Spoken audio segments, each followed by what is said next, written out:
கடன், எதிரி, வம்பு வழக்கு. அதாவதுங்கய்யா, கடன் ஓவரா இருக்குங்க. என்னால கடன் கட்ட முடியுமா? அப்படிங்கிற ஒரு பிரச்சனையில சாதகம் கேட்க வர்றாங்க. அப்ப கடன கட்ட முடியுமா? அப்படின்னு கேட்டீங்கன்னா, நான் சொல்லுவேன், பயப்படாதீங்க. இப்போ உங்களுக்கு உங்களுக்கு ஓடிட்டு இருக்கிற திசை 6 குடை திசை. 6 குடை திசை ஓடிட்டு இருக்கும்போது கடன், எதிரி, வம்பு வழக்கு நீங்க இத சந்திச்சு தான் ஆகணும். இப்போ நான் கடன கட்டிட்டு நான் நீட்டா இருப்பேன், நிம்மதியா இருப்பேன்னு சொல்றதுக்கு முடியாது. இப்போ நீங்க கஷ்டப்பட்டு தான் ஆகணும், கடன் கட்டி தான் ஆகணும். 6 குடை திசை ஓடினாலும் 2வது காலபுருஷனுக்கு 3, 6 புதன் திசை ஓடினாலும் அப்படிதான்.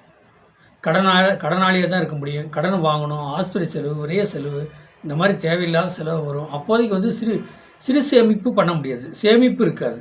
அப்போ பேங்க்கில் இருக்கிற நம்ம அமௌண்ட்டை கூட எடுத்து செலவழிக்கிற மாதிரி ஒரு சூழ்நிலை கொண்டாந்து கொடுத்துருவார் இறைவன். இந்த பிரபஞ்சம் பஞ்சபூதம். அப்போ நம்ம நான் கேட்குற கேள்வி, நாங்கள் கடன் எப்போ தாங்க அடைப்போம்? கடன்லேருந்து மீண்டு நாங்கள் எப்போ வருவோம்?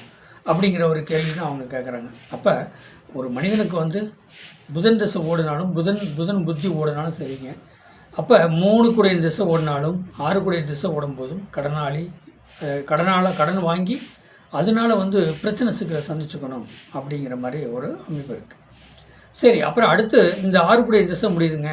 அப்போ ஓரளவுக்கு நான் நிம்மதியாக இருப்பேன் அப்படின்னு கேட்டிங்கன்னா, அப்புறம் என்ன சொல்லுது அப்படின்னா, இப்போ 2 குடை திசை ஓடலாம், 11 குடை திசை, 10 குடை திசை, இந்த மாதிரி 7 குடை திசை, இந்த மாதிரி ஒரு திசை வரும்போது கண்டிப்பாக நீங்கள் கடனை கட்டி மீண்டும் வெளியே வருவீங்க. கடன் தொல்லையிலேருந்து நீங்கள் வெளியே வர்றதுக்கு வாய்ப்பு நிறைய இருக்குது. ஆனால் அவசரப்பட்டு இப்போ 6 குடை திசை ஓடுது, நான் கடனை கட்டு மீண்டு வருவேன், இருக்கிற சொத்தெல்லாம் விற்றுட்டு நான் கடனை கட்ட போகிறேன் அப்படின்னு சொல்லி கண்டிப்பாக முயற்சி எடுக்காதீங்க. அப்போ அது இருக்கிற சொத்து சரி போய் கடனை கட்டி ஆனால் மீண்டும் அவ்வளோ கடனை வாங்குற மாதிரி ஒரு சூழ்நிலை கூட கொடுத்துருவார். அப்போ என்ன தான் பண்ணுறது அப்படின்னு கேட்டிங்கன்னா, நீங்கள் கஷ்டப்படுங்க, கடன்காரங்களுக்கு பதில் சொல்லுங்கள், உழைங்க, கஷ்டப்படுங்க. அப்போ இந்த திசை புத்தி போகல உங்களுக்கு அந்த கஷ்டம் பிரச்சனையை சனி பகவான் கொடுத்து தண்டனையை நீங்கள் அனுபவிச்சிட்டீங்க. அப்போ அதுக்கடுத்து வரக்கூடிய திசை கண்டிப்பாக உங்களுக்கு நல்லா நடக்கும் அப்படிங்கிறத சாதக ரீதியாக நாங்கள் சொல்லுவோம். ஆனால் அது எப்படி அவங்க கேட்க மாட்டாங்க. பிரபஞ்சம் எப்படி கேட்கும்? அவங்கள பழி வாங்கணும்னு நினைக்கும்போது, பிரச்சனை சிக்கலை ஓடி மாட்ட வைக்க போகணும்னு நினைக்கும்போது, நம்ம என்ன தான் ஒரு சோசியர் ஐடியா கொடுத்தாலும் அந்த ஐடியா எப்படி அவங்க செய்ய மாட்டாங்க. மாற்றமாக தான் நடந்துக்குவாங்க, மாற்றமாக தான் செய்வாங்க. மறுபடியும் சொல்லுவாங்க, என்னங்க நான் சொன்ன மாதிரி நடந்தீங்கன்னா, அப்படிலாம் எங்களுக்கு செயல் நீங்களை பண்ணலைங்க, கஷ்டமாக தான் இருக்குது, நாங்கள் ஏதோ நினச்சோம், இப்படி போனால் அப்படி போனால் வருமானம் வரும்னு நினச்சோம், அந்த வருமானம் சம்மந்தப்பட்டதுலேயும் பிரச்சனை ஓடிட்டுருக்குங்க அப்படின்னு அவங்க சொல்லுவாங்க.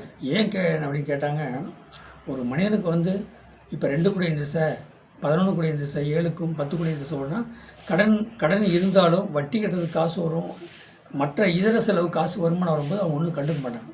வட்டி கட்டுறது கூட காசு வரலைன்னா தானே சிரமம் வரும். குடும்பத்தை ஆட்ட முடியாது, வட்டி கட்ட முடியல, அவ்வளோ ஒரு கஷ்டத்தை கொடுத்துட்டு போகும்.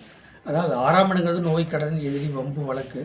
அப்போ அந்த 6 குடை எங்கேருந்து ஓட்டுறான்னு பாருங்கள். உங்களுக்கு 2 குடை திசை ஓடுதா, 10 குடை திசை ஓடுதா, அப்படிங்கிறது 7 குடை திசை ஓடுதாங்கிறத மெயினாக பார்த்துட்டு, அப்படி ஓடுச்சுன்னு வச்சுக்கோங்க, கண்டிப்பாக நீங்கள் ஜெயிச்சு வெளியே வந்துடுவீங்க. என்னங்க, அதை கொஞ்சம் கவனமாக பார்த்துங்க. மற்றபடி கடன், எதிரி, நோய், வம்பு வழக்கு, பிரச்சனை சொல்லக்கூடிய இடம், அந்த இடத்த நீங்கள் அந்த இடத்துக்கு உண்டான தெய்வத்தை போய் நீங்கள் வழிபட வச்சுட்டு வாங்க. கொஞ்சமாவது அந்த தெய்வத்துக்கு ஒரு நம்பிக்கை, மனசாட்சின்னு இருந்துச்சுன்னு உங்களுக்கு நல்ல நம்பிக்கை உங்களை கொண்டு வரும். வாழ்க வளமுடன். வாழ்த்துக்கள். என்னுடைய சேனலை சப்ஸ்கிரைப் பண்ணுங்கள், பெல் பட்டன் ஆன் பண்ணுங்கள், மற்றவங்களுக்கு ஷேர் பண்ணுங்கள். 95 14 77 10 24 நம்பருக்கு வாட்ஸ்அப்பில் சாதகம் அனுப்புங்க. வாழ்க வளமுடன்.